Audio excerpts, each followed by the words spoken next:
perdón día. por la demora. Tuve una mañana complicada.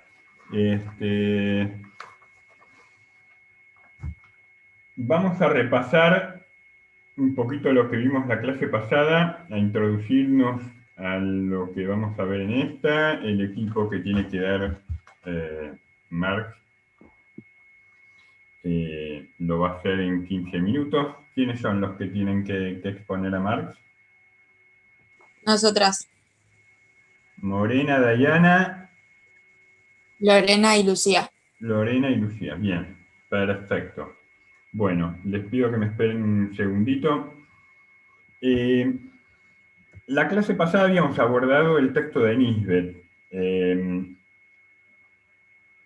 Estas ideas elemento, como él las llama, que son ideas características de la sociología y ideas características de una época, lo que él llama del periodo formativo de la sociología, lo que nosotros llamamos la sociología clásica. Estas ideas son un conjunto de ideas que, va a decir Nisbet, aparecen a lo largo de la historia, como hoy diríamos los periodistas o los comunicólogos dirían, como temas de agenda, ¿no? Son temas de agenda de la sociología. Son los temas que están instalados,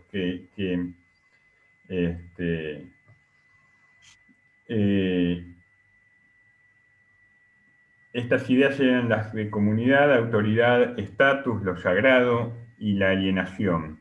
Y cada una de ellas tenía una antítesis, es decir, cada una de estas ideas se instala de alguna manera como reacción a una idea opuesta que es propia de la modernidad, del mundo resultante sobre todo de las dos grandes revoluciones, las revoluciones democráticas y de la revolución industrial. Entonces la sociología surge como parte de esta, digamos, restauración conservadora, si se quiere, o antirracionalista, o antiiluminista, que tiene su auge principalmente a partir de la década de 1830 y hasta fines del siglo XIX.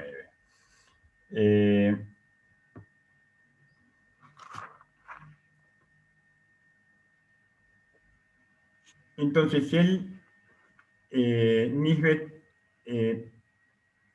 va a presentar estas ideas como parte de esta rebelión contra el individualismo iluminista, contra el individualismo que proponía la razón,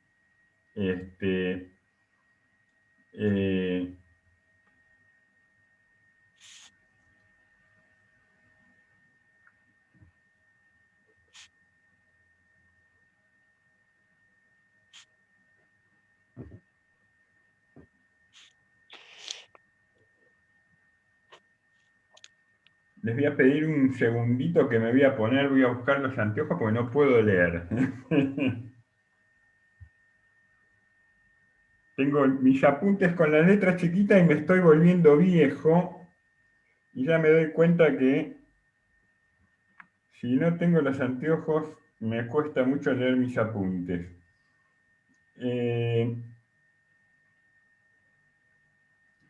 Entonces, les decía que la aparición de la sociología clásica y de estas 5 ideas elemento se da en el contexto de la rebelión contra el individualismo, propia de las corrientes anti-iluministas. Decíamos que estas ideas tienen periodos de ascenso y de descenso,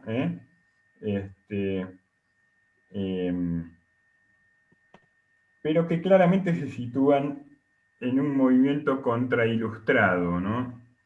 Habían algunos esperando el ingreso, ya acabo de darles. En el movimiento de la contrailustración, que es la reacción contra ese individualismo y se manifiesta en estas ideas elemento que constituyen en conjunto una reorientación del pensamiento europeo, que ha sido tan trascendente como lo han sido las ideas iluministas.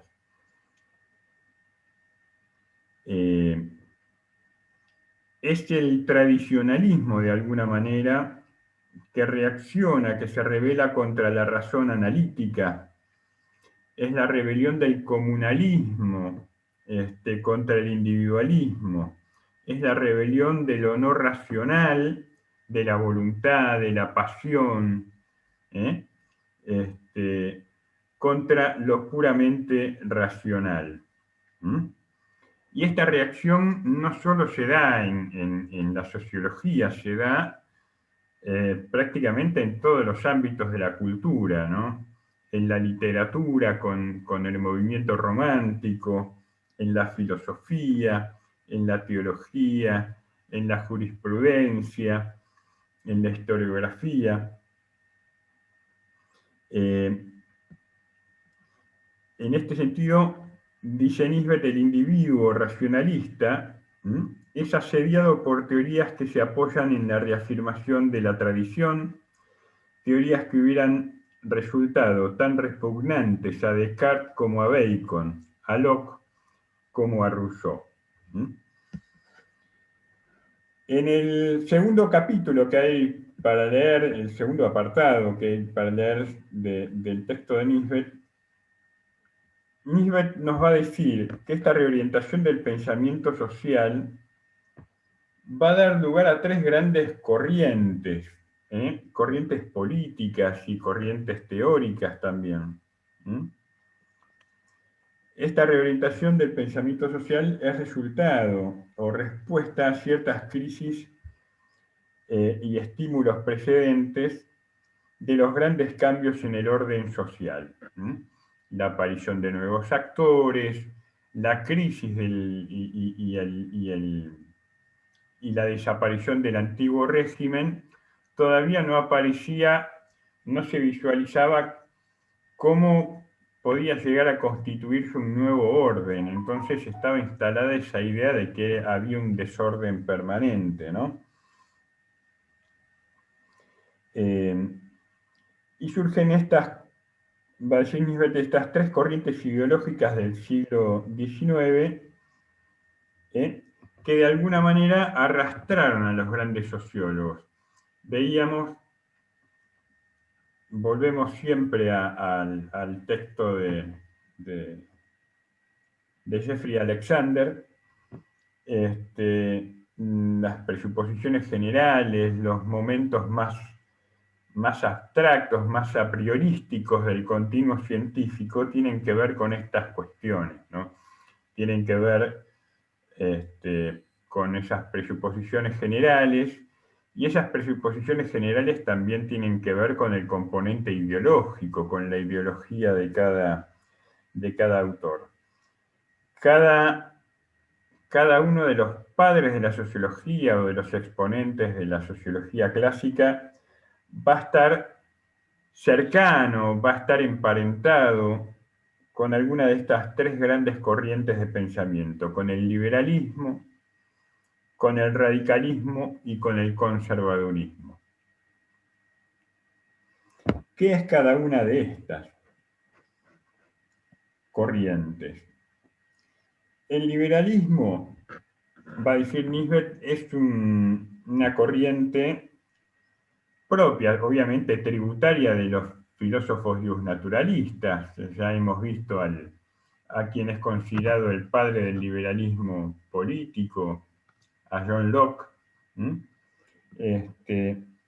Los liberales tienen devoción por el individuo, por sus derechos, sobre todo por los derechos políticos, los derechos civiles y los derechos sociales. Van a propugnar por la autonomía individual, en ese sentido hay algunas diferencias entre los que proponen el liberalismo político y el liberalismo económico. En general coinciden, pero no son la misma cosa. Los liberalismos políticos o los liberales políticos van a defender los derechos humanos, van a defender las instituciones de la democracia, la división de poderes. Los liberales económicos, en general, van a poner el acento en las libertades del mercado, ¿no? Y sobre todo en que el Estado no puede intervenir en la economía. Lo cual a veces se dan grandes contradicciones, ¿no? Porque los liberales en Argentina, por ejemplo, siempre apoyaron todos los golpes de Estado. Apoyaron todos los gobiernos autoritarios en Argentina. El máximo exponente del liberalismo en Argentina tal vez fue Martínez de Oz, que fue el ministro de Economía de Videla.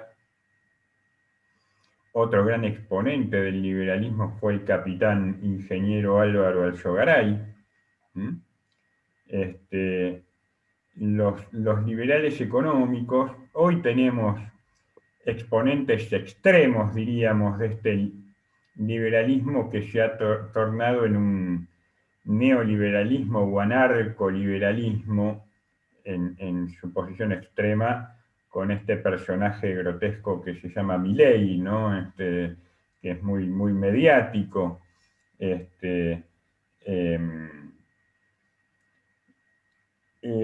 Estos liberales, y estamos hablando ahora de los liberalismo político, básicamente, tienen en común, en primer lugar, que aceptan la estructura fundamental del Estado y la economía,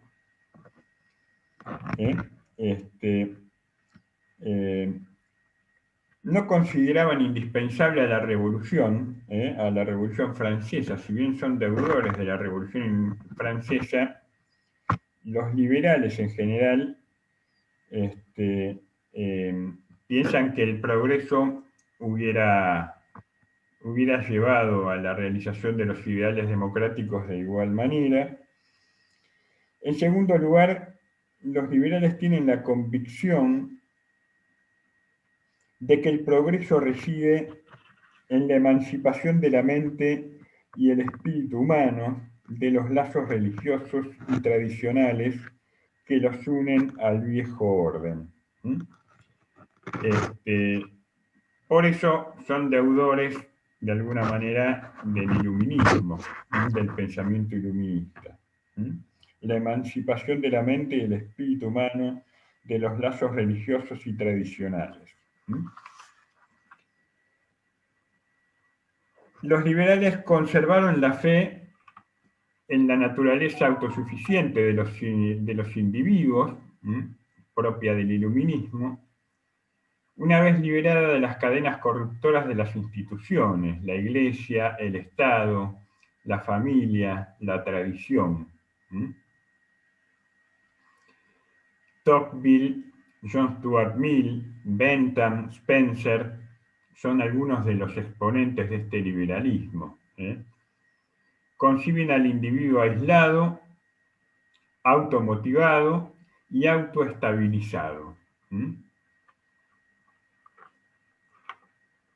Bien, la segunda gran corriente que tiene lugar en el siglo XIX es el radicalismo. No el radicalismo como lo entendemos acá en Argentina en términos políticos de la Unión Cívica Radical, sino las opciones políticas radicales.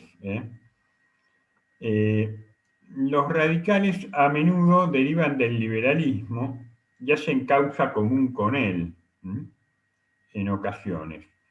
El propio Marx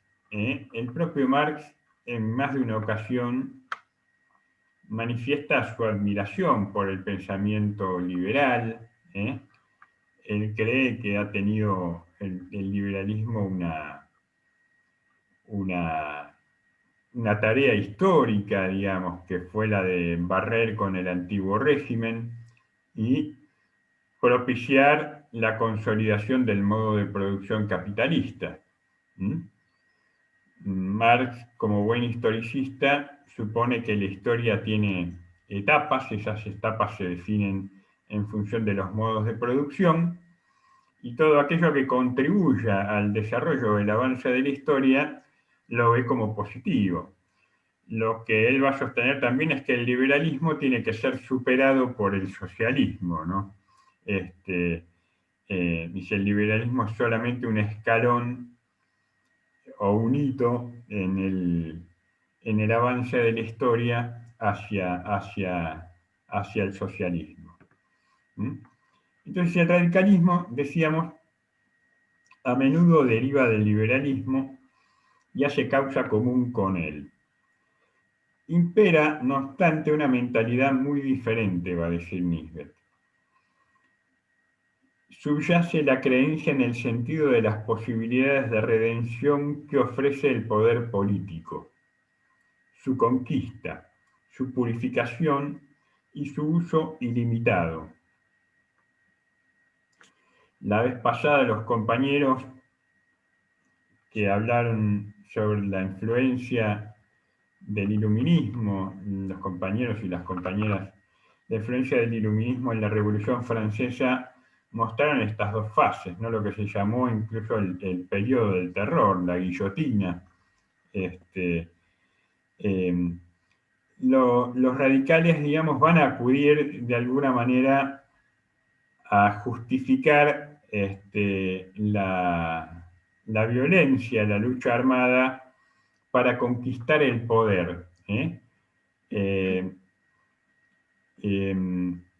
El poder no por el poder mismo, sino por las posibilidades de redención social que tiene, ¿no?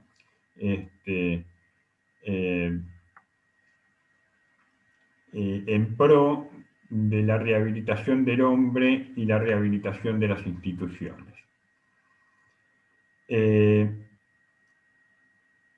El poder más la fe sin límites en la razón van a ser los pilares para la creación de un nuevo orden social en las corrientes radicales. Antes las rebeliones contra el orden social surgían en el marco de la religión. Lo vimos a principios del siglo XVI, XVII con la Reforma Protestante, que se extendió como un reguero de pólvora, con grandes luchas sociales, con los grandes cismas religiosos siempre supusieron enfrentamientos, rebeliones, luchas.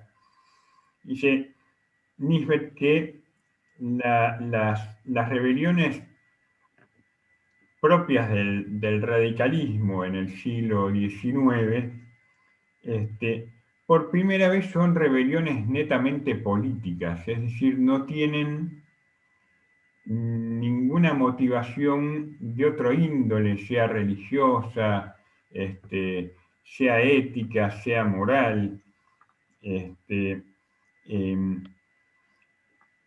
Y estas rebeliones tienen la particularidad también de tener una fe o una creencia absoluta en que es posible establecer un nuevo orden social, un nuevo orden de cosas. Es la primera vez con la Revolución Francesa, digamos, que es donde se consolida, sobre todo en el partido jacobino, las opciones radicales, esta fe en que la acción de los hombres, la acción mancomunada de los hombres puede cambiar el curso de la historia, puede contribuir a cambiar las reglas de juego, puede contribuir a modificar el orden social vigente.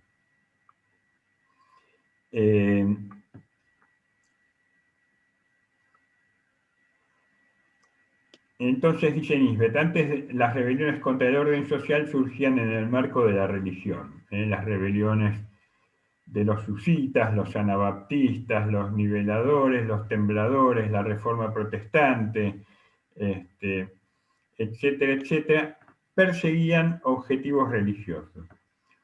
En cambio, el radicalismo del siglo XIX y de fines del siglo XVIII es un radicalismo secular. La antorcha de la rebelión, dice Nisbet, pasó a quienes veían la esperanza de una Europa y de una humanidad no en la religión, sino en la fuerza política de la sociedad. Y la tercera gran corriente, el conservadurismo, es el hijo no deseado de la revolución industrial y de la revolución francesa, va a decir Nisbet. Pensadores como Burke, como Bonal, como Haller, Coleridge, atacan lo que engendraron ambas revoluciones. La democracia popular, la soberanía popular, la tecnología, el secularismo, el industrialismo,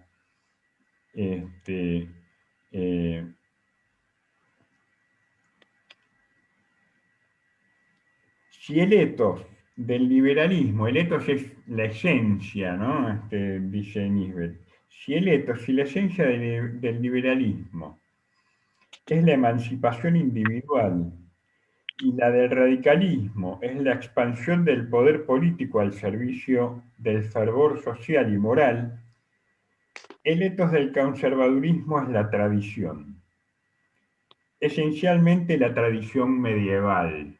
De Profe, ahí su ¿puede insistencia en los repetir? valores de comunidad, parentesco, jerarquía, autoridad, religión. Estas van a Profe, ser las ideas elemento del conservadurismo, de alguna manera, ¿no? profe, Comunidad, parentesco, jerarquía, autoridad, religión. El conservador siempre va a decir, acá hace falta mano fuerte o mano dura. Esto es un viva la pepa. Lo escuchamos a cotidiano, todos conocemos de algún lugar, de algún programa de televisión, algún conservador, ¿no? Acá hace falta alguien que venga a poner orden, se han perdido los valores morales. profe, Lucía, sí, ¿puede repetir qué cosas ataca la sí, claro, democracia? claro. El conservadurismo, según Nisbet, se va a rebelar contra los efectos de la Revolución Francesa, de las revoluciones democráticas y de la Revolución Industrial. Por eso, repito, dice Nisbet, que si el ethos, si la esencia el modo de ser del liberalismo está basado en la emancipación individual y el ethos del radicalismo en la expansión del poder político al servicio del fervor social, el ethos del conservadurismo, va a decir Nisbet, es la tradición, esencialmente la tradición medieval. Los conservadores van a querer recuperar ese orden medieval, fortaleciendo, promoviendo la recuperación de los valores de la comunidad, del parentesco, de la jerarquía, la autoridad, la religión.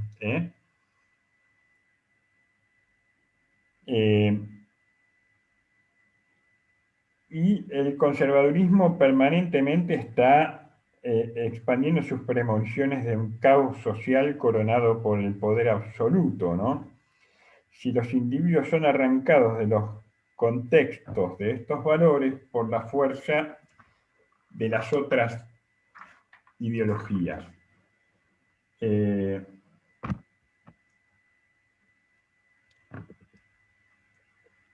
Muchas veces vemos estas reacciones, por ejemplo, anticuarentena, tienen mucho de conservadurismo, ¿no? Los pro vida, profe. ¿Cómo? Los pro vida. Sí, también. Y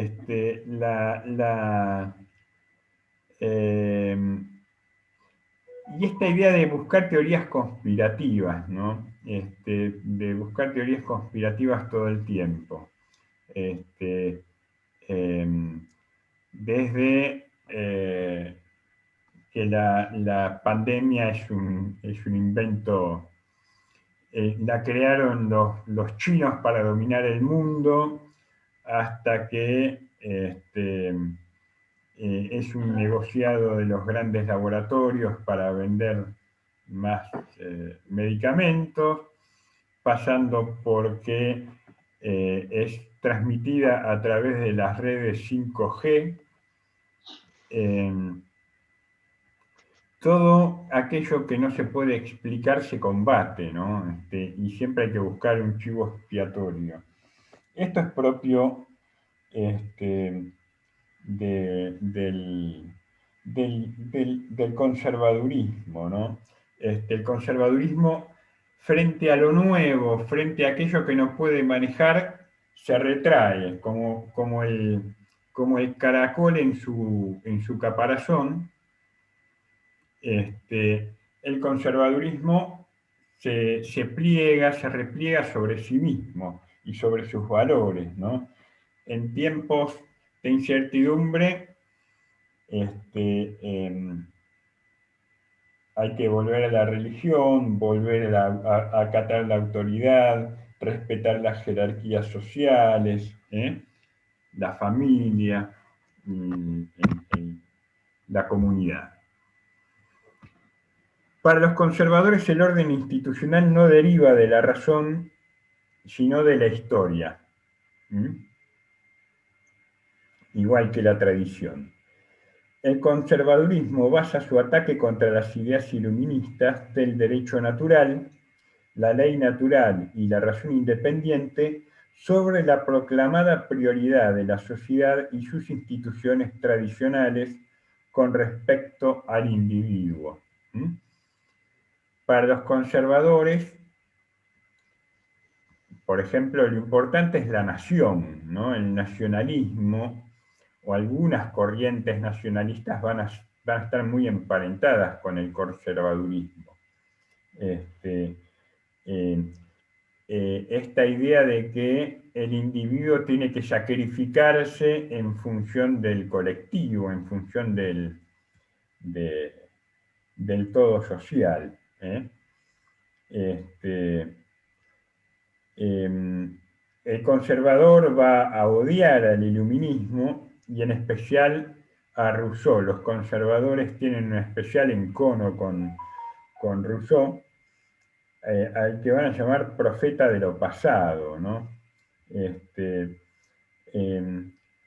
Los conservadores se van a presentar como restauradores, restauradores del orden, restauradores de la tradición, restauradores de un mundo estable, de un mundo en el que cada uno ocupa su lugar y un mundo en el que no se cuestiona ese orden estamental que rige a las sociedades, ¿no? El que manda, manda, el que nace para pito nunca llega a ser trompeta, decía un cómico uruguayo. Ustedes no habían nacido. El que nace para pito nunca llega a ser trompeta. Eso es un pensamiento muy conservador, ¿no? Cada uno tiene que conformarse con el lugar que le ha tocado y respetar ese orden.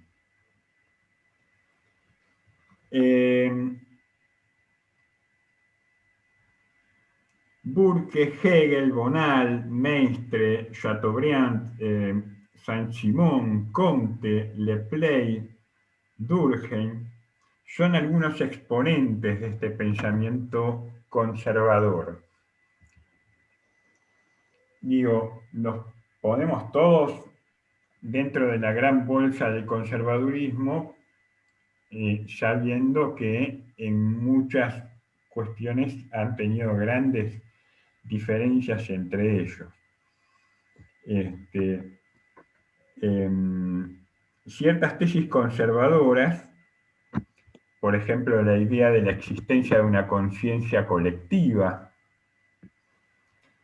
la idea del carácter funcional de las instituciones y las ideas, las asociaciones intermedias, la cohesión social, el ataque al individualismo, son propios de estos autores. Lo vamos a ver próximamente encarnado en el pensamiento de Durkheim, sobre todo. Durkheim tiene una gran influencia, parte del pensamiento de Durkheim, no todo, pero tiene una gran influencia de la corriente conservadora. Vamos a llevar el mate.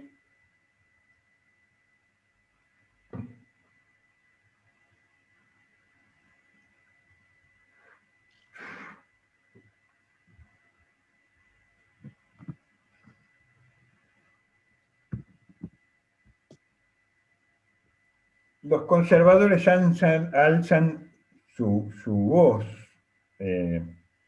su condena contra la revolución, contra las revoluciones, contra la revolución democrática, contra la revolución industrial y sobre todo contra el modernismo, y contra sus elementos políticos, económicos y culturales.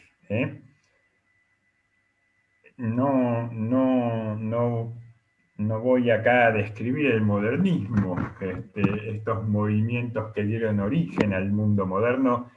Ya dedicamos en la primera unidad buena parte de las clases para describir este mundo moderno. Los conservadores van a propugnar una vuelta a Dios, y si no es una vuelta a Dios, van a proponer algún tipo de movimiento que rescate la idea de religión, ya sea mediante una religión laica, como promovía Augusto Comte, ¿no? Una religión de los industriales, una religión secularizada, o ya sea como más como un fundamentalismo religioso, católico, o puritano, el replegarse sobre la religión como fundamento de la cohesión y del orden social. Críticos de la Reforma Protestante, los conservadores van a ser fundamentalmente católicos. Para ellos la Reforma Protestante había arrebatado de la disciplina de la Iglesia la fe individual. El protestantismo había promovido el individualismo y conducía inevitablemente al disenso permanente. Atacan la incertidumbre, al suponer que el radicalismo considera la sociedad como considera al paisaje físico, a los objetos que podían enmendarse y recrearse artificialmente, ¿no? Ellos ven que el liberalismo supone que la sociedad puede ser un gran laboratorio, ¿no? Así como la física puede experimentar con los objetos, la sociología puede experimentar, la sociología, el pensamiento social, puede experimentar haciendo revoluciones, ¿no? Y se oponen, además del individualismo y al racionalismo, se oponen al igualitarismo. y al poder centralizado fundado en el pueblo.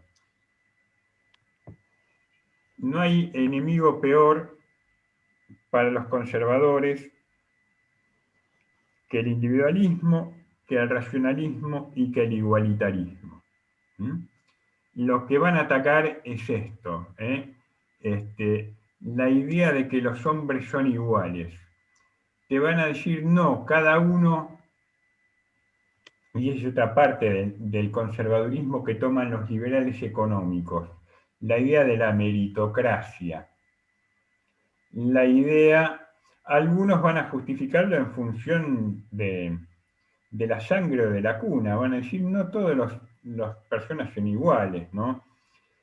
Los conservaduristas, cuando no están sosteniendo teorías racistas o teorías machistas o patriarcalistas, que suponen que unos grupos sociales son mejores o son superiores a otros, los arios sobre los semitas, los blancos sobre los negros, los criollos sobre los indígenas, los hombres o los varones sobre las mujeres. El anti-igualitarismo va a ser característico de los conservadores. Yo les mandé hace algunas semanas un video en el WhatsApp. Piensen que fue eso hace 70 años, no fue hace 200 años. Buena parte de la sociedad, buena parte del poder conservador consideraba que las mujeres eran inferiores, que la mujer tenía que dedicarse a las actividades domésticas, a obedecer al marido. ¿Para qué iba a votar la mujer si ya el marido votaba por ambos, ¿no?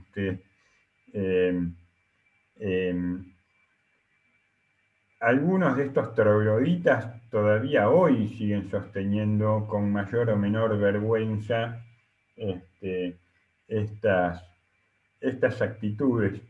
Les cuento cómo salta el patriarcalismo. Claro, todos somos de alguna manera hombres y mujeres. En este momento somos machistas o patriarcalistas en deconstrucción, ¿no? Yo me asumo, a veces me descubro, me descubren muchas actitudes patriarcalistas, y digo, ¿pero cómo? Expresiones del sentido común que todavía expresan un estado de dominación social de los hombres sobre las mujeres. Anteayer hubo asamblea universitaria. ¿Qué es la asamblea universitaria? ¿Alguien sabe qué es la asamblea universitaria?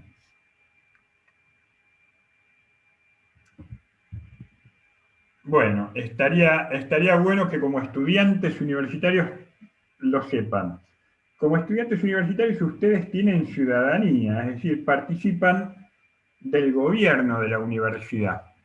¿Sabían que participan del gobierno de la universidad? Cada 4 años hay elecciones de claustro, cada 2 en la universidad hay elecciones de centros de estudiantes, pero cada 4 hay elecciones de claustro, es decir, cada uno de los claustros que componen la universidad, claustro es una palabra vieja que viene de la época de los monasterios, ¿no? Y de las primeras universidades. Claustro tiene que ver con la idea de encierro, eran las celdas donde vivían los monjes eremitas en general, ¿no? Claustro se le dice a los estamentos que componen la vida universitaria. Los docentes, los trabajadores mal llamados no docentes, son los trabajadores, personal de administración y de servicios de la universidad, los estudiantes y los graduados. Los estudiantes y los graduados. Estos son los 4 claustros que componen la vida universitaria. Cada 4 años elige sus autoridades, que son las que van a conformar los cuerpos colegiados.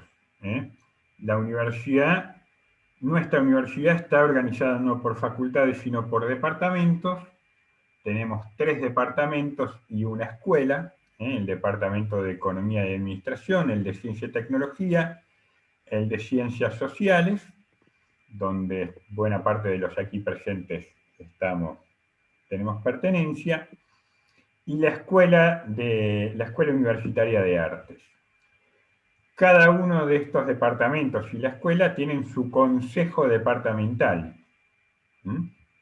Hay un consejo superior, que es el órgano colegiado de toda la universidad. Profe, hay chicos que quieren entrar. ¿Cómo? Hay gente que está esperando para entrar. Hay gente, gracias, Dayana.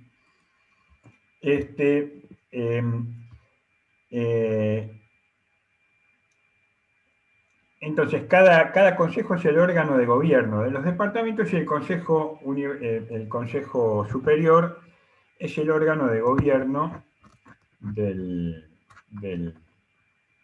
toda la universidad. Ahora, el órgano máximo de gobierno de la universidad es la asamblea universitaria. En nuestro caso, la asamblea universitaria está conformada por todos los consejeros departamentales, los consejeros superiores, los directores de los distintos departamentos, que conforman los distintos claustros. Por eso en la asamblea también están representados los estudiantes, el personal administrativo de servicios, los graduados y los docentes.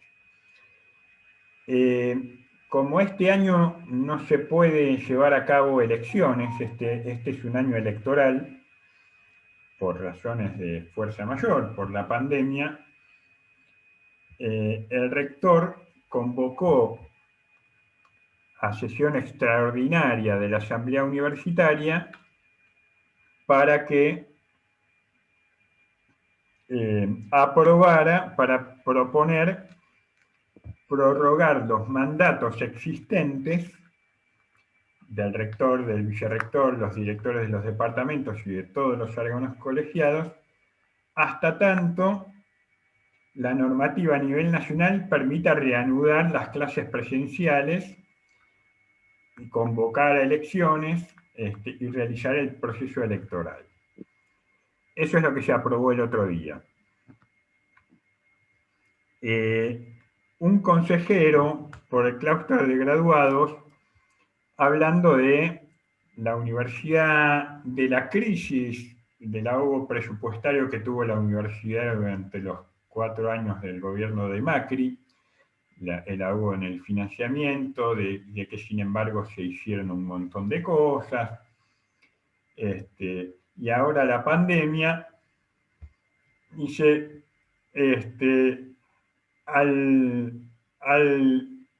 rector y al vicerrector le tocó bailar con la más fea. Le tocó bailar con la más fea. En otro contexto y en otra época a mí no me hubiera llamado la atención esa frase, bailar con la más fea. ¿Qué les sugiere a ustedes esa frase, bailar con la más fea?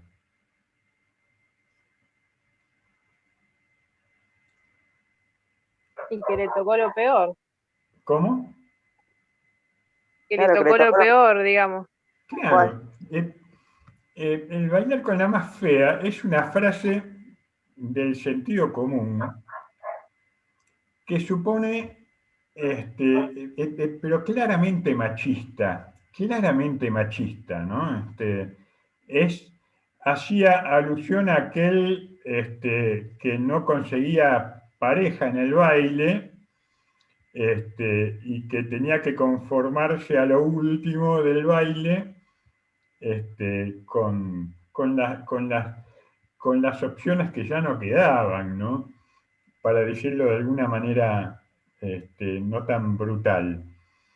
Es una expresión claramente machista, ¿no? Y algunas compañeras muy feministas se lo hicieron notar. Lo peor es que el que había proferido esta frase no se daba cuenta.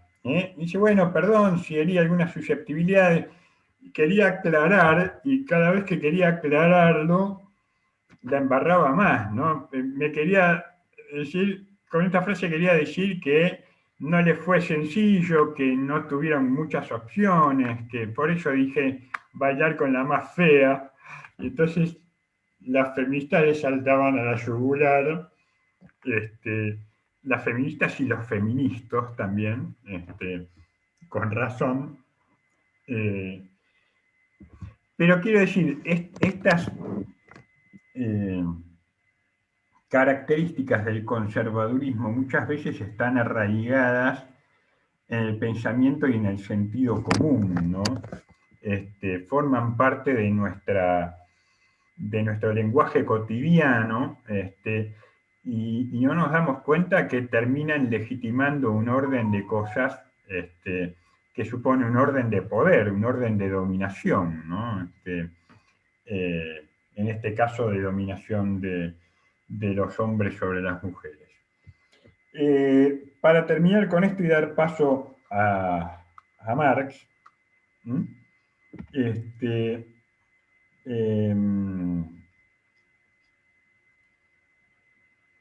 el conservadurismo entonces supone un cierto redescubrimiento de lo medieval. Hay expresiones extremas del conservadurismo en Argentina expresadas, por ejemplo, por lo que se llama el movimiento de tradición, familia y propiedad. Cuyo líder ahora no sé quién es, en una época era Cosme Bécaro Varela, se expresaba en los sectores más ultramontanos de la Iglesia Católica. Cosme Bécaro Varela tenían un caserón muy medieval en la avenida Figueroa Alcorta, en lugar más paquete del barrio Parque, no de barrio Parque de Bernal, sino barrio Parque de la capital.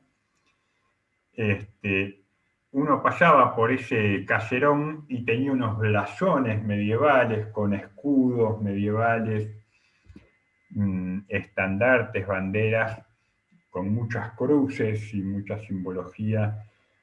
Faltaba que apareciera un caballero en su armadura para batirse en una justa por el honor y el amor de la princesa, ¿no? Y estos hacían manifestaciones, por supuesto, contra el divorcio, contra el matrimonio igualitario, contra la interrupción legal del embarazo, contra el voto femenino. Tradición, Familia y Propiedad fue en su momento una organización que se opuso radicalmente al voto femenino. Se oponen al igualitarismo, ¿no? Estos cabellitas negras, cuando escuchamos los negros de mierda, los villeros, ¿qué se piensan? Son reacciones profundamente racistas y conservadoras.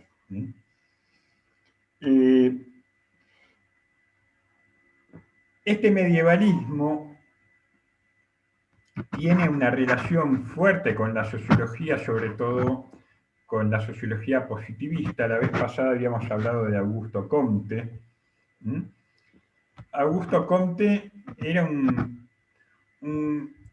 si bien su pensamiento había sido secularizado, él entendía que la religión cumplía un papel fundamental en la cohesión social. Entonces él decía, hay que inventar una religión laica, que reemplace a la religión teológica. Una religión laica que que legitime el nuevo orden de cosas, que legitime el lugar que cada uno tiene que ocupar dentro de la sociedad. Por eso los conservadores, como lo va a ser Durkheim también, son organicistas.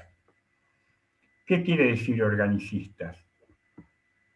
Van a considerar que la sociedad es como un organismo vivo. Un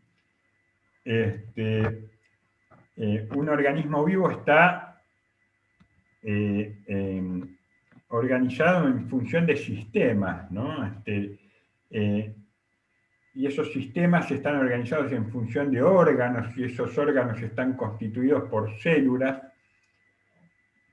Cada sistema, cada órgano, cada célula tienen funciones especializadas.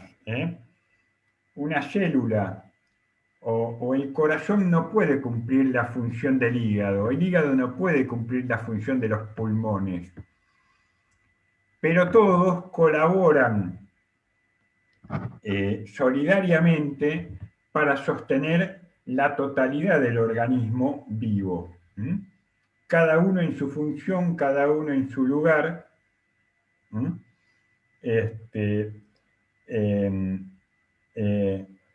Entonces van a decir, la sociedad es igual que un organismo vivo. Cada uno tiene que hacer aquello que tiene que hacer. Cada uno tiene que hacer aquello a lo que está llamado a hacer. El que es obrero tiene que ser obrero. No puede pretender ser otra cosa.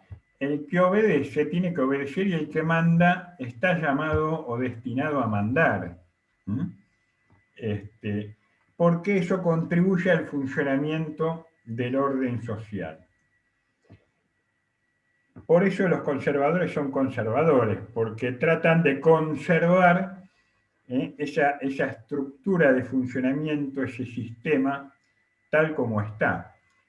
Todo lo que intente modificar ese orden de cosas va a ser tomado como patológico, va a ser tomado como una desviación, como algo que atenta contra el funcionamiento del todo.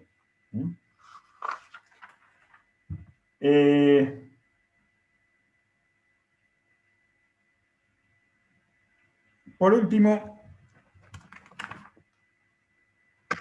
Nisbet va a hablar de la ideología y la sociología. Esta relación entre la ideología y los sociólogos. Dice, los sociólogos no son fácilmente encasillables. Si bien podemos decir que Durkheim era un conservador, que Weber era un liberal, que Marx era un radical, no se agotan ahí las definiciones. Marx tenía mucho también de liberal, Durkheim tenía algunas cosas del liberalismo, Max Weber tenía algunas cosas de conservador.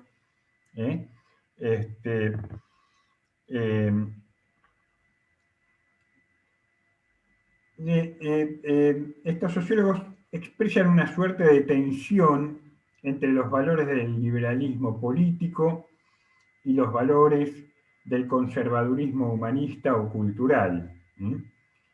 Por eso va a decir, o va a enunciar algunas de las que él llama paradojas de la sociología, que tienen que ver con el potencial creativo que tiene la sociología.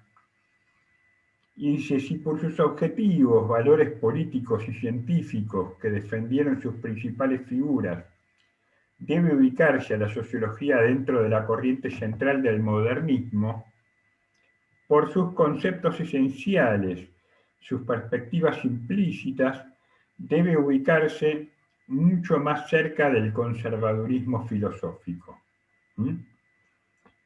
Reitero, las ideas elemento que enuncia Nisbet son conservadoras: comunidad, autoridad, tradición, lo sagrado, la alienación, fueron las principales preocupaciones que le dieron origen al pensamiento sociológico.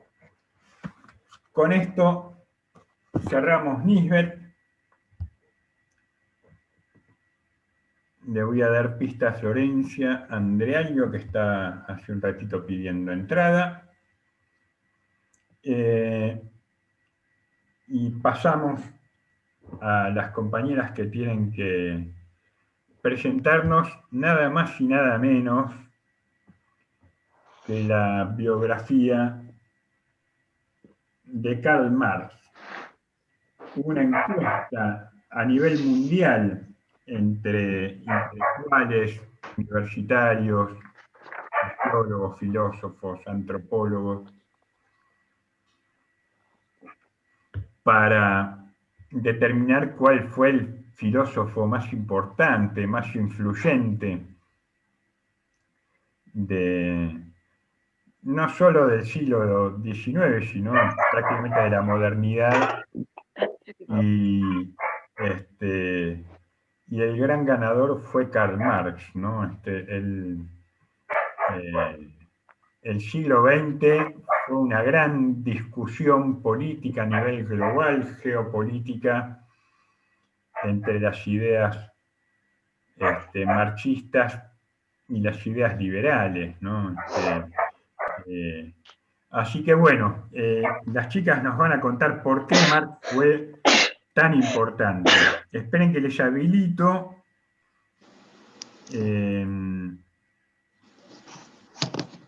Ya tienen habilitada la posibilidad de compartir pantalla. ¿Quién es la que tiene la manija? Yo, profe. Lorena. Fíjate si podés compartir la pantalla ahora. Sí, mi compañera lo va a compartir, Lucía. Bien. Ahí está. Qué lindo cuando las cosas funcionan.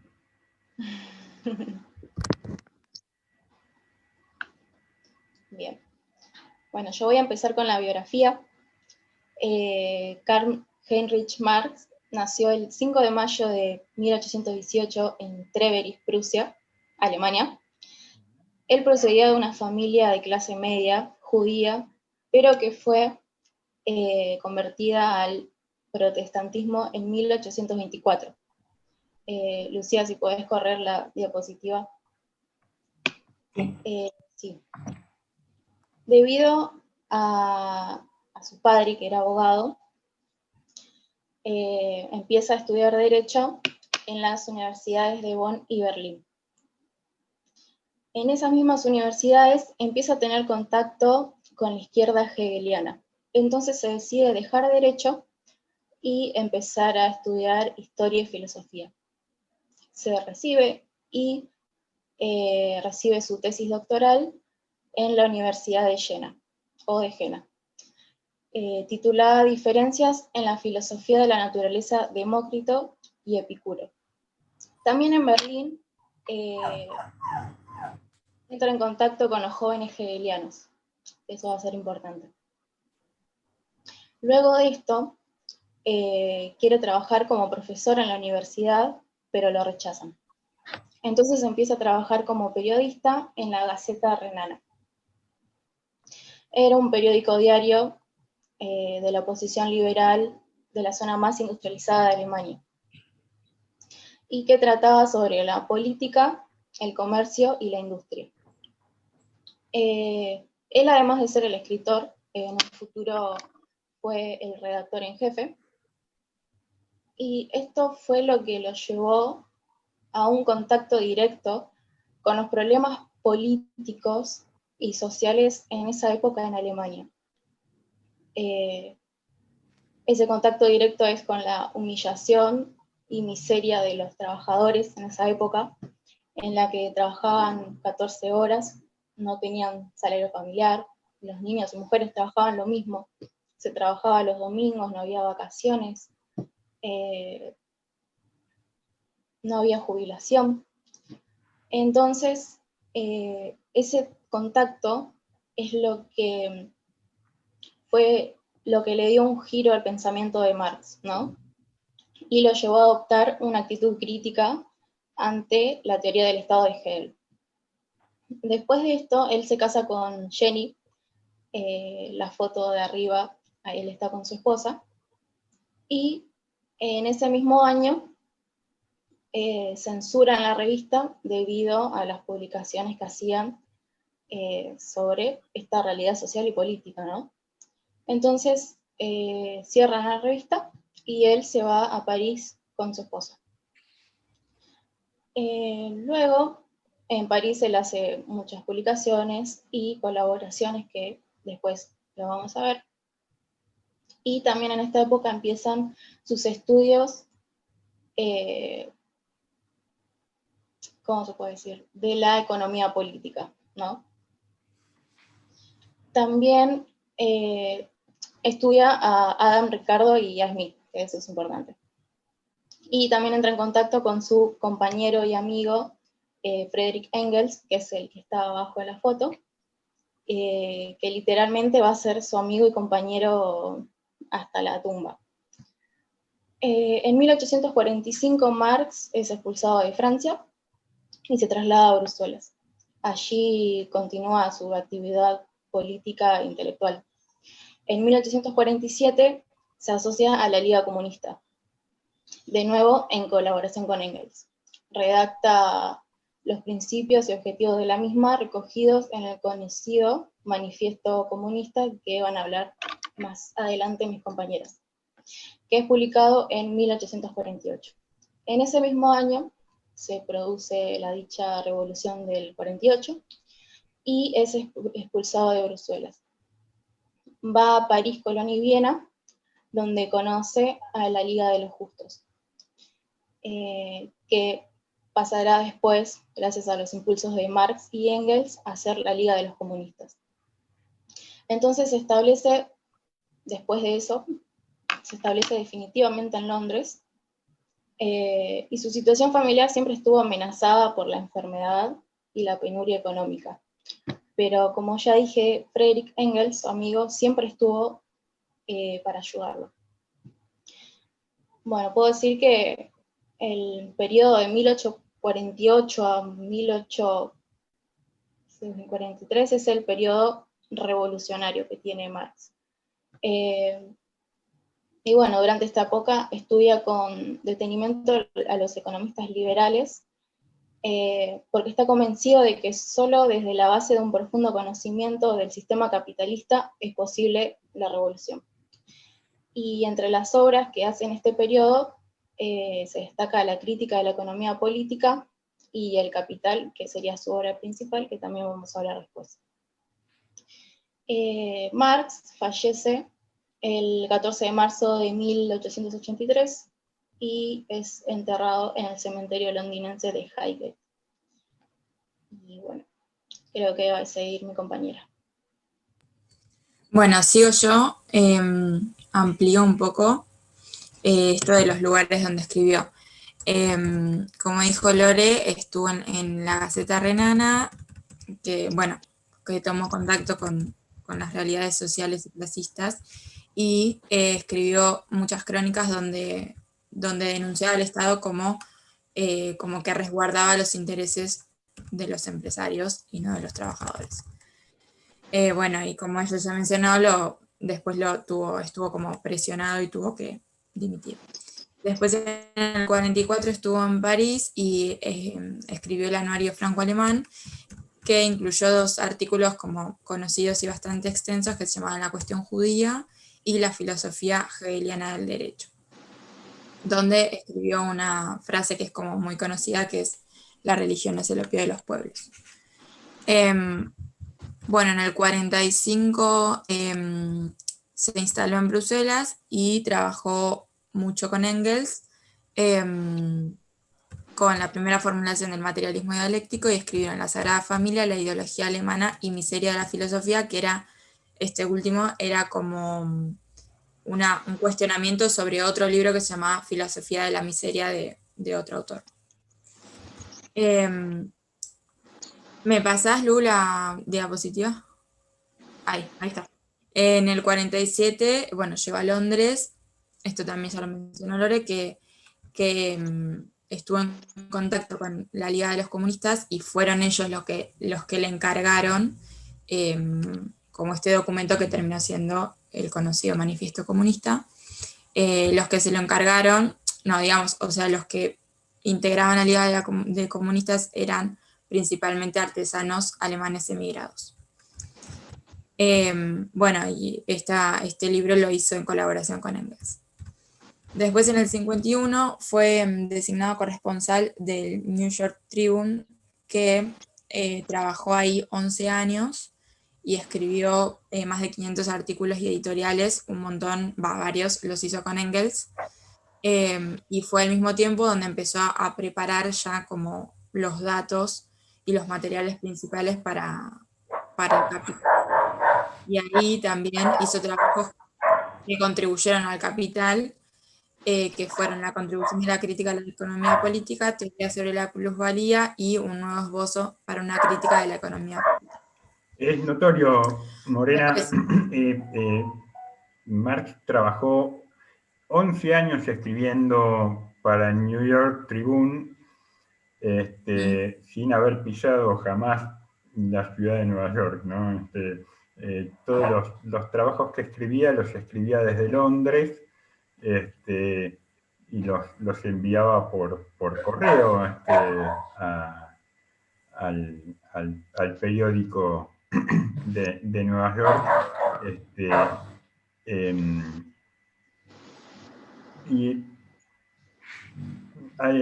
dijeron muy bien, Marx tuvo una vida signada básicamente por las privaciones económicas, por la pobreza, ¿no? Porque no era un gran ingreso el que le reportaba este trabajo de escribir artículos,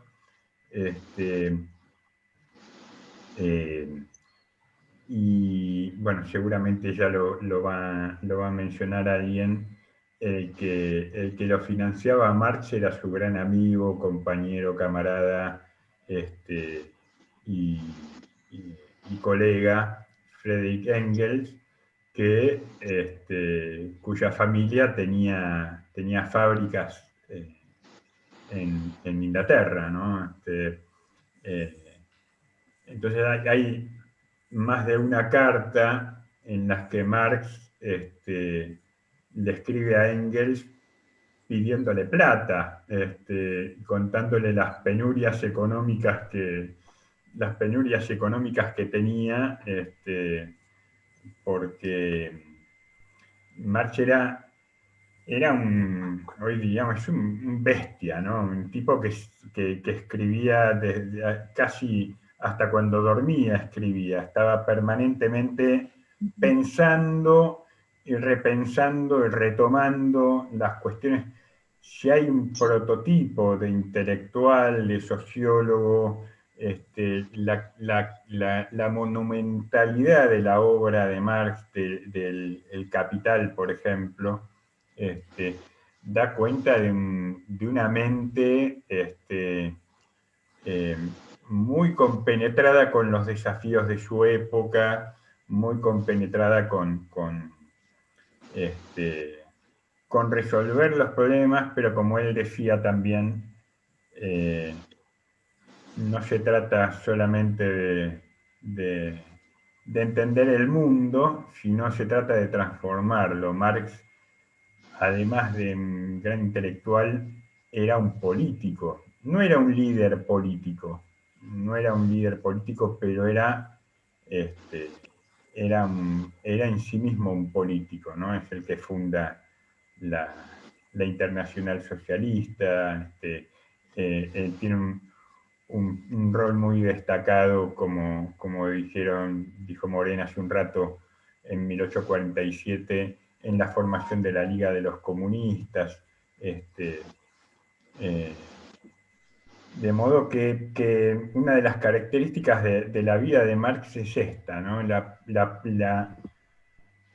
No se trata solo de entender el mundo, se trata de transformarlo. Marx tenía un compromiso político muy fuerte, muy claro, y en función de ese compromiso y de esa opción política también pasó muchas privaciones económicas. Sí, sí, total. En esto del New York Tribune, decía, no lo puse porque no sabía si era real, pero en una página mencionaba como que había aliviado bastante su situación económica este trabajo, que además le duró un montón de tiempo. Bueno, y después en 1864 se funda la asociación en Londres, la Asociación Internacional de Trabajadores, que es la primera internacional, y los dirigentes lo llaman a Marx para colaborar con los primeros documentos. Y al mismo tiempo de esto, iba preparando el primer volumen del Capital que se editó en Londres en 1867. Y después se retiró del activismo político en el 73 y se dedicó al estudio y al trabajo teórico. Y listo. Bueno, yo voy a hablar del contexto histórico. El pensamiento marxista surge en un contexto muy revolucionario, marcado por lo que dejó la Revolución Francesa, la expansión de la Revolución Industrial y el surgimiento del capitalismo. La Revolución Francesa lo que dejó es instaurado la idea de que un nuevo orden político era posible. También insertó los valores de libertad, fraternidad, como valores universales. Después la Revolución Industrial se dio a fines del siglo XVIII y principios del siglo XIX. Con ella cambiaron los sistemas de producción y económicos de Europa y también de la mayor parte del mundo. Después, con la Revolución Industrial se impulsó el maquinismo, cambiaron los talleres familiares por grandes fábricas, se expandieron las vías de comunicación con el ferrocarril. Después cambió el mapa social. La sociedad europea pasó de ser una sociedad campesina a una sociedad rural, a una sociedad urbana. Después, lo que genera la revolución industrial es el capitalismo y también se separan la propiedad privada, lo que hace es separar los medios de producción del productor, es decir, se separa el capital del trabajo. Esta separación lo que hace es dividir la sociedad en dos, se genera el proletariado y el capitalista. El proletariado lo único que tiene para ofrecer en el mercado es su fuerza de trabajo, el capitalista es dueño de los medios de producción. Bueno, esta división lo que genera también es una migración del campo a la ciudad. Estos trabajadores que estaban despojados de sus medios de producción se pasaron todos a fábricas donde sufrían explotación, más de 16 horas de trabajo, sin franco, explotación infantil, tenían bajas con muy pocas condiciones de vida. Después, bueno, a partir de esto lo que se genera son levantamiento obrero, el anarquismo y surge el socialismo. El socialismo es una rama de la sociología. La sociología es la sociología tradicional, que se divide en historicismo y positivismo, y está el socialismo, que es el socialismo utópico, y el socialismo científico. El socialismo utópico oponía un ideal de sociedad justa y racional a la sociedad capitalista, y el socialismo científico parte de las relaciones materiales de la sociedad actual. Después se puede decir que Marx tiene una gran influencia por Hegel en la dialéctica, solamente que Hegel es idealista, y Marx lo que se basa en las condiciones materiales. Las condiciones materiales son la base. Como dijo Lucía, Marx no es que tiene influencia sobre Hegel, es al revés. Hegel tiene influencia sobre Marx, sobre todo sobre el joven Marx. Hegel es muy anterior a Marx. Marx va a tener una formación hegeliana muy temprana, él va a participar en sus años universitarios del grupo que se autodenomina los jóvenes hegelianos, ¿no? Con notorios intelectuales, Bruno Bauer, Feuerbach, y otros, con los cuales después, en su etapa en su primer exilio en Bruselas, él va a empezar a romper con la tradición hegeliana, sobre todo con lo que él llama el idealismo hegeliano, ¿no? Él toma metodológicamente de Hegel la noción de dialéctica, si quiere, la cuestión metodológica, pero la invierte, la da vuelta. Este, en lugar de partir de un concepto metafísico como... Entonces, perdón, Lucía, por la interrupción, pero me parecía importante hacer esta aclaración. Sí, lo dije al revés.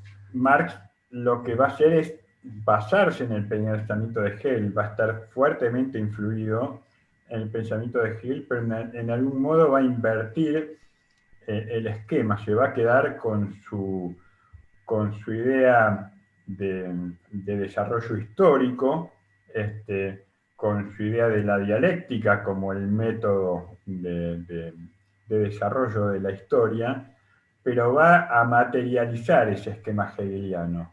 En vez de partir del cielo, como él lo llama, ¿no? El cielo es el mundo metafísico de las ideas, de la razón, va a partir de la materialidad de las condiciones materiales de existencia. Por eso va a decir, el hombre, si no comemos, el espíritu no existe. Básicamente no lo dice con esas palabras, pero el hombre lo primero que necesita para existir no son ideas, no es metafísico. El hombre se organiza eh, mm, para la producción en función de satisfacer sus condiciones materiales de existencia. Es lo primero y fundamental, y por eso a Marx se lo llama materialista. Lucía, quería hacer esta aclaración. Lo último que tengo para agregar es que él decía que la lucha de clases era el motor de la historia, que el capitalismo tenía que ser sobrepasado por el comunismo tenía que sobrepasar al capitalismo. Y después también que el pensamiento de Marx surge en un momento donde el pensamiento filosófico cambia, pasa de la teoría a la acción. Él dice que tenemos que cambiar el mundo, no tenemos solamente pensarlo. Y necesitaría compartir pantalla. Sí, espérate que me olvidé de habilitarte. Ahí está.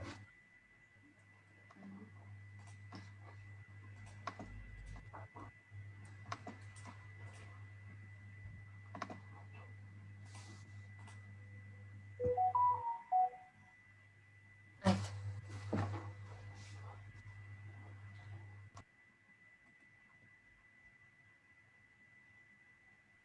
Bueno, voy yo. Como quieras. Si querés, sí. arranco. Dale. No, arranco. Así Dale. lo hago, lo sintetizamos porque queda poquito tiempo. Básicamente lo que hay que entender de Marx es que sus dos obras principales, por ejemplo, son el Manifiesto del Partido Comunista y El Capital. Estos textos son importantísimos. De hecho, pocos textos tienen el poder que tuvieron estos dos, porque no se escriben para idealizar un futuro o para pensar un pasado, sino que es como que engloba lo que estaba pasando en ese momento. Y de hecho, el Manifiesto Comunista y El Capital hacen una visión agudísima hacia el futuro, porque es un texto que sigue vigente, que de hecho se sigue trabajando en él. Bueno, si me pasan la diapositiva, vamos a ver que el Manifiesto Comunista, escrito en 1848, como dijeron las chicas, es un escrito que fue pedido por la Liga Comunista y es un texto rudimentario y tosco. Ahí tenemos un ejemplo de lo que era Marx escribiendo, ¿no? Era como una especie de anoto todo lo que se me viene a la cabeza y después lo sintetizo.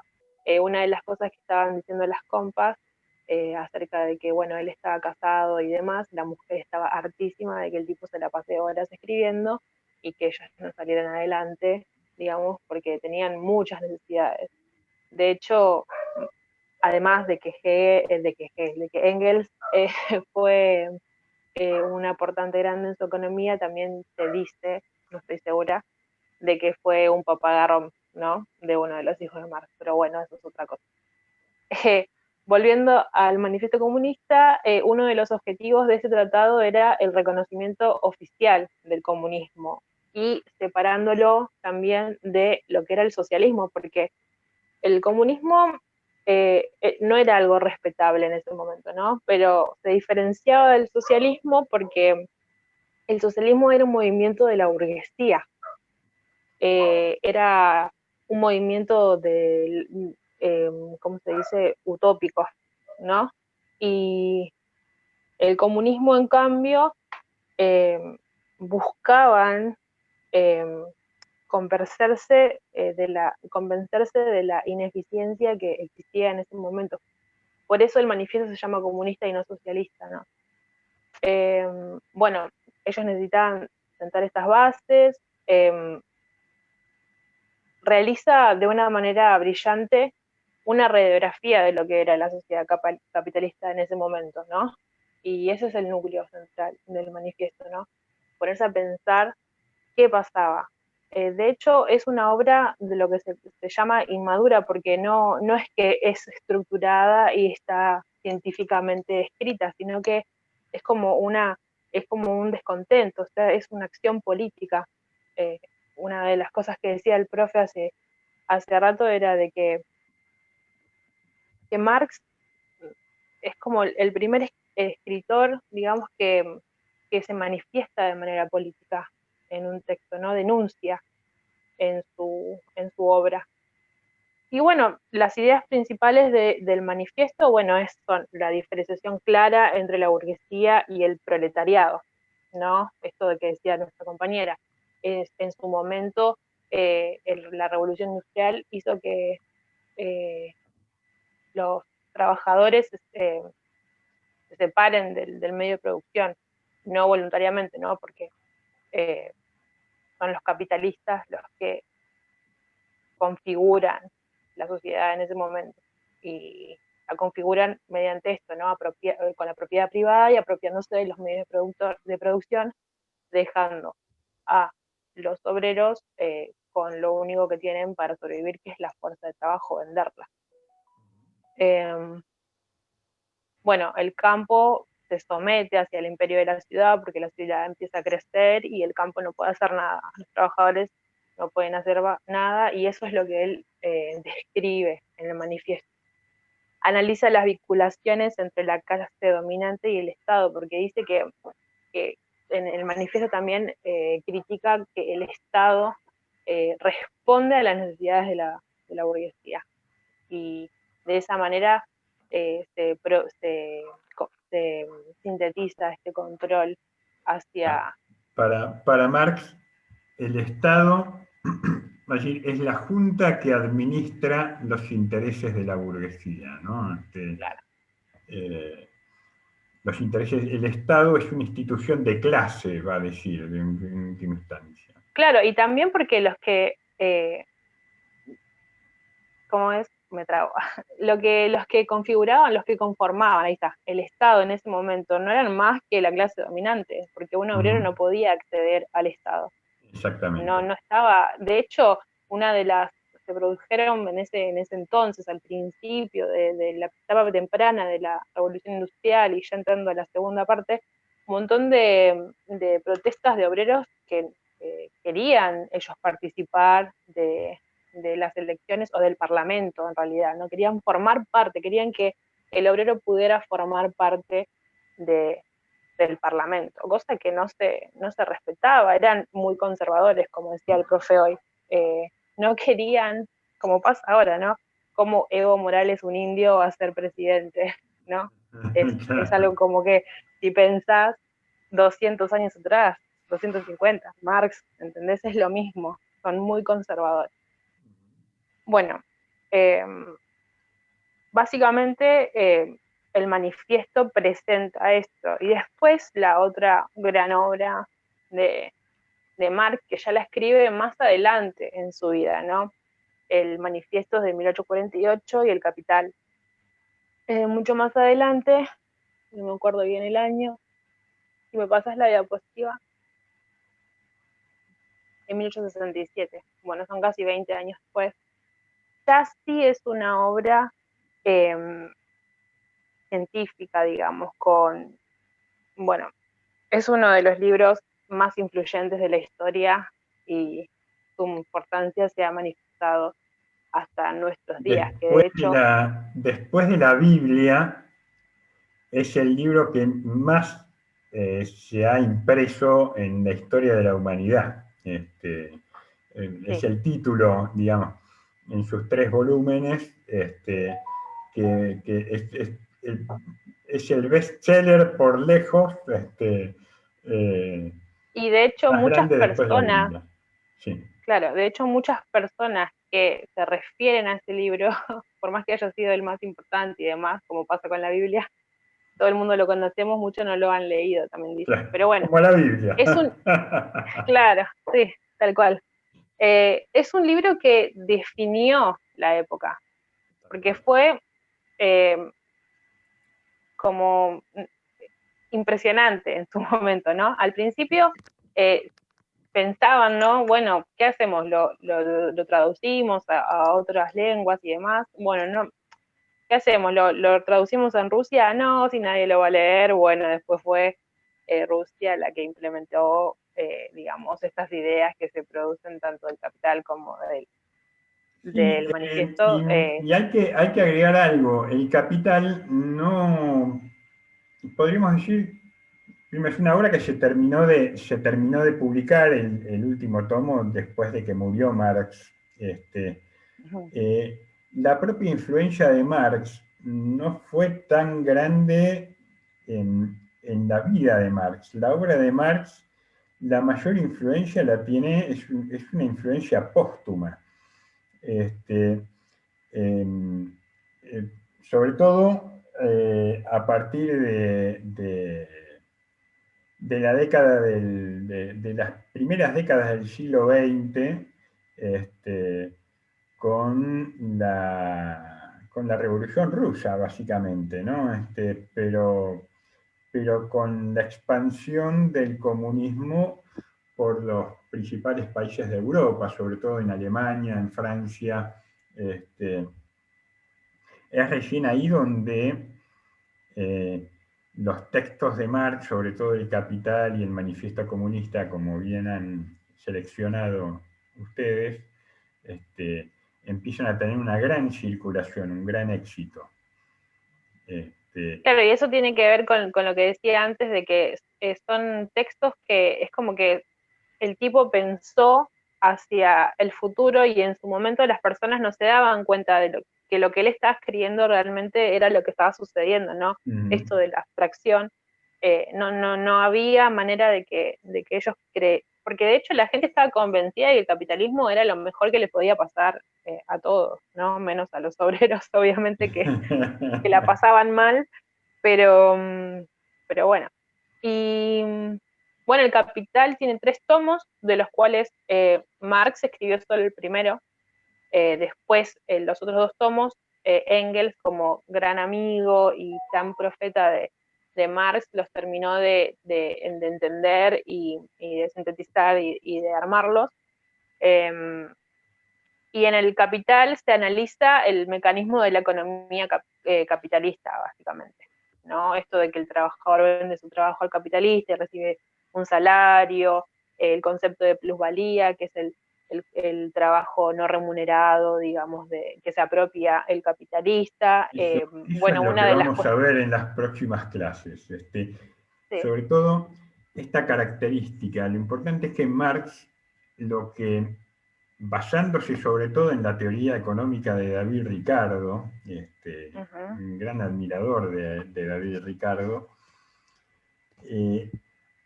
Marx va a desfetichizar el capital de alguna manera, o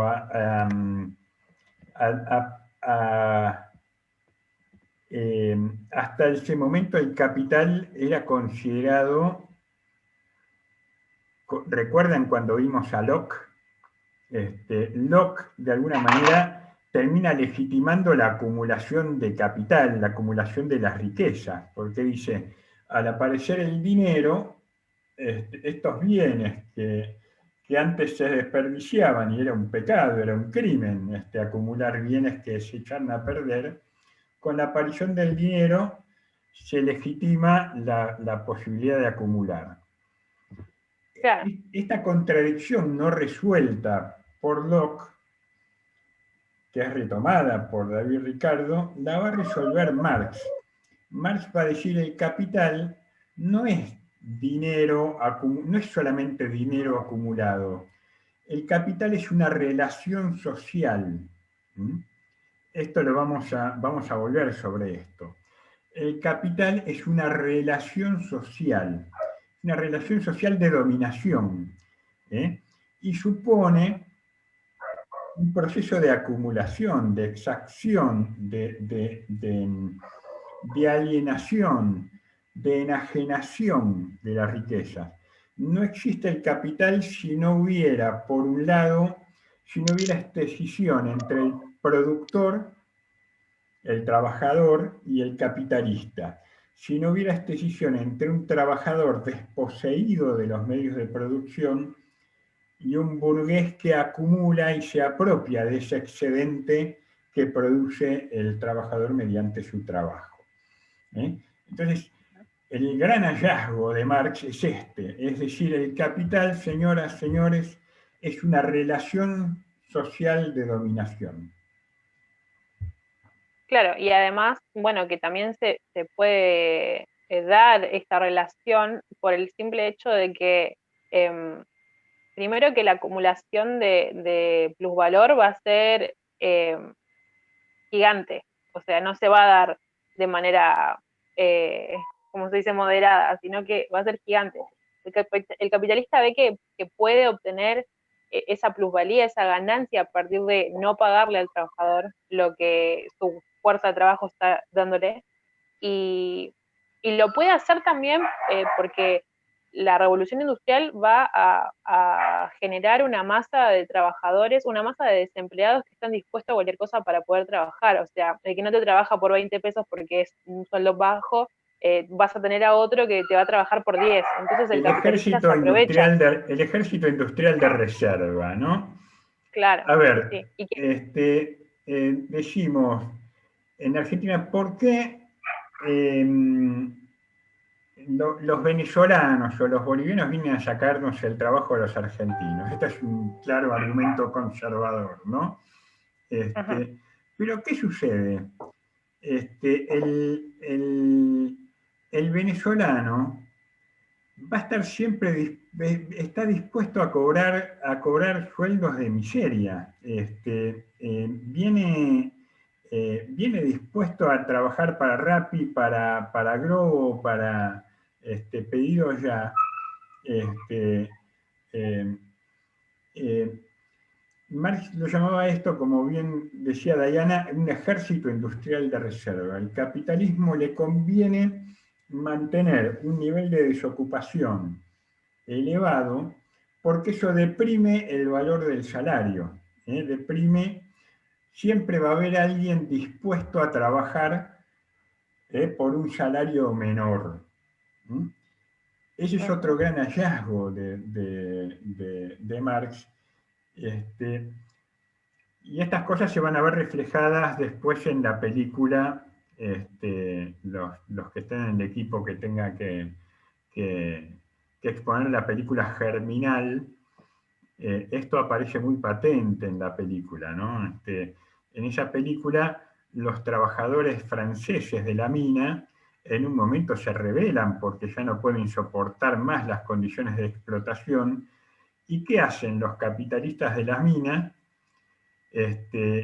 Traen trabajadores de Bélgica que estaban dispuestos a dejarse explotar por una fracción menor del salario de los mineros franceses.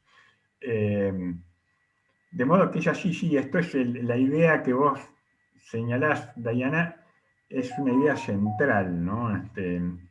Primero la idea del trabajo como fuente de valor, ¿no? Del valor. El valor de las cosas está dado por el trabajo. Y segundo, la idea de plusvalía, que va a ser una idea central, que es que en otras palabras es trabajo no remunerado, ¿eh? Es una porción de ese trabajo, del tiempo de trabajo de la que se apropia el capitalista. Uh-huh. Bueno, para finalizar, porque ya casi estamos ahí, bueno, Marx escribe esta obra cuando la empieza a escribir cuando él se muda a Inglaterra, entonces ve desde un primer plano todo lo que estaba pasando con los trabajadores. Y básicamente lo que él dejó como ideas principales es, bueno, el activismo político, ¿no? Escribir para criticar, pero para activar esto de no hay que entenderlo solamente, sino hay que transformarlo. Bueno, lo que es la lucha de clases, esta dicotomía entre obrero y capitalista, cuestiones del tiempo libre. Él decía que el trabajador tiene que tener tiempo libre. Bueno, cosa que no pasaba. Con 19 horas de trabajo y sin francos los fines de semana, el trabajador terminaba alienado porque se iba de sí mismo, perdía toda humanización. De estar tanto tiempo metido en una fábrica, considerando que las fábricas en esa época, si alguien tiene la oportunidad de ver videos cómo eran las fábricas en Inglaterra en esa época, eran pues así cosas chiquititas y vos estabas, bueno, la película Tiempos Modernos se ve perfecto cómo era la vida de los trabajadores. Bueno, el concepto de las ganancias desmedidas de los capitalistas, lo que es la globalización, es el primer pensador que da una idea de lo que va a pasar después, ¿no? De qué es la globalización. Los monopolios también. Sí, por eso Marx hace hincapié también en fundar la primera internacional la Internacional de los Trabajadores, porque él dice, el socialismo no se va a implementar si no, como el capitalismo está internacionalizado, lo que hay que hacer es internacionalizar la lucha contra el capitalismo. Él es el primero que piensa también la economía en términos de mercado mundial, ¿no? En términos de flujo mundial de capital. Por eso dice, no vale solamente que los trabajadores, que la revolución se haga solamente en Inglaterra. Marx iluso pensaba que el primer lugar donde iba a surgir la revolución comunista iba a ser en Inglaterra, porque es donde el capitalismo estaba más afianzado. Y pensaba que el último lugar del mundo, por lo menos de Europa, donde iba a darse la revolución era en Rusia, porque Rusia era el país más atrasado de claro, Europa. Que había. Las cosas se dieron al revés. Sí, sí. Y además que él lo pensaba en una cuestión dicotómica también, porque en ese momento, o sea, no había muchos trabajos como ahora, o como se dieron después, trabajos administrativos no había otras clases. O sea, él no reconocía otras clases porque ya digo, él estaba viendo lo que pasaba en ese momento, ¿no? Y bueno, para terminar, y ahora sí, me quedo con una frase: el motor de la historia es la lucha de clases y la peor lucha es la que no se hace. Y con eso cierro. Qué frases, ¿eh? Qué dos frases así como para terminar fuerte. Para este día marxista. La única lucha que se pierde es aquella que se abandona. Bueno,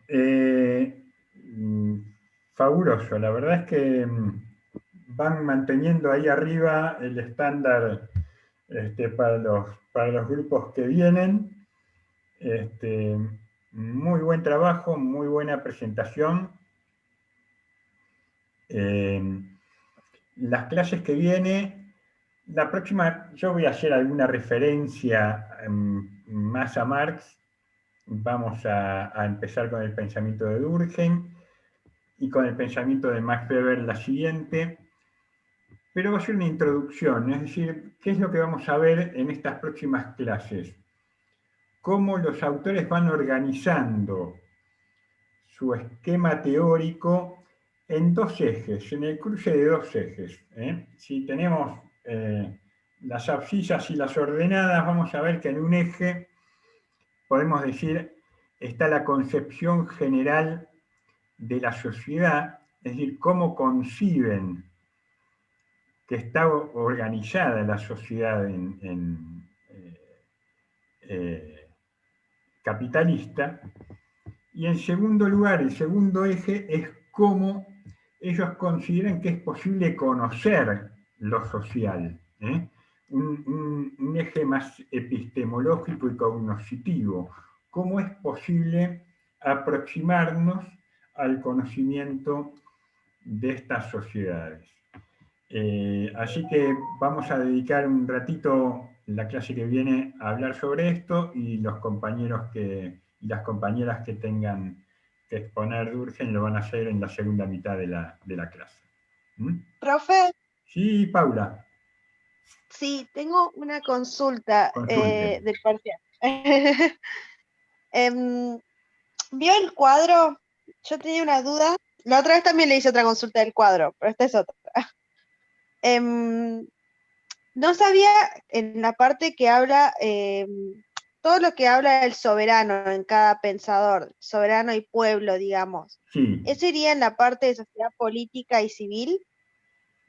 Creo que se llama en el último cuadrito la última fila del cuadro que habla de la sociedad política y civil. ¿Ahí tendría que ir todo eso? A ver, podrían Porque yo ponerlo también en el tema en la línea, creo que hay una línea sobre el contrato, ¿no? Sí, ¿Por sí. qué? Porque ahí da la pauta de la idea de soberanía también en función para Hobbes, en una primera instancia el soberano son los individuos. Cada individuo es soberano de sí mismo, pero delega su soberanía en el monarca, en el leviatán. Renuncian, digamos, a los individuos en función de ganar la propia vida y la seguridad, renuncian a esa soberanía y la ceden. Por eso Hobbes hace esta distinción entre el pacto de asociación y el pacto de sujeción. Sí. En cambio, Locke y Rousseau van a decir no, van a sostener el principio de soberanía popular, que no se pierde, digamos. La soberanía popular surge en el minuto cero del pacto social, ¿no? Del contrato. Cada individuo delega parte de su soberanía, pero sigue conservándola. O sea, conserva la soberanía individual y conforma este cuerpo político que para Rousseau va a ser la voluntad general, para Locke va a ser la sociedad civil, ¿no? Yo lo pondría, o haría referencia a esto en la parte del contrato social. Muy Claro, yo había brevemente, pensado, muy sintéticamente. sí. Había pensado eso, pasa que no sabía entonces qué poner en sociedad política y civil. Entonces no sabía si como poner una parte capaz en contrato social y otra en sociedad política y civil. También lo pueden poner ahí. Yo no es que las respuestas siempre son, hay una única manera de construir las respuestas, ¿no? Si lo ponen, ¿por qué? Porque la sociedad civil en última instancia es el resultado del momento del pacto, del contrato. Entonces, si lo quieren poner o hacer alusión a esto en el apartado dedicado al contrato. Si lo quieren hacer en el apartado dedicado a la sociedad política o a la sociedad civil, también pueden hacerlo. No implica... no implica que yo considere que es correcto o incorrecto ponerlo en uno o en el otro. Mientras ustedes hagan referencia a estas cuestiones, lo voy a considerar que está bien. ¿Mm? Ok. Gracias, profe. Por nada. ¿Alguna otra pregunta? Bueno, si no hay más preguntas, nos vemos el martes que viene. ¿Mm? Buenísimo. Les mando Chao un gran a abrazo. todos. Gracias por escuchar. Felicitaciones a las compañeras que expusieron. Muy bien, ¿eh? Muy buen trabajo. Bueno, gracias. Adiós.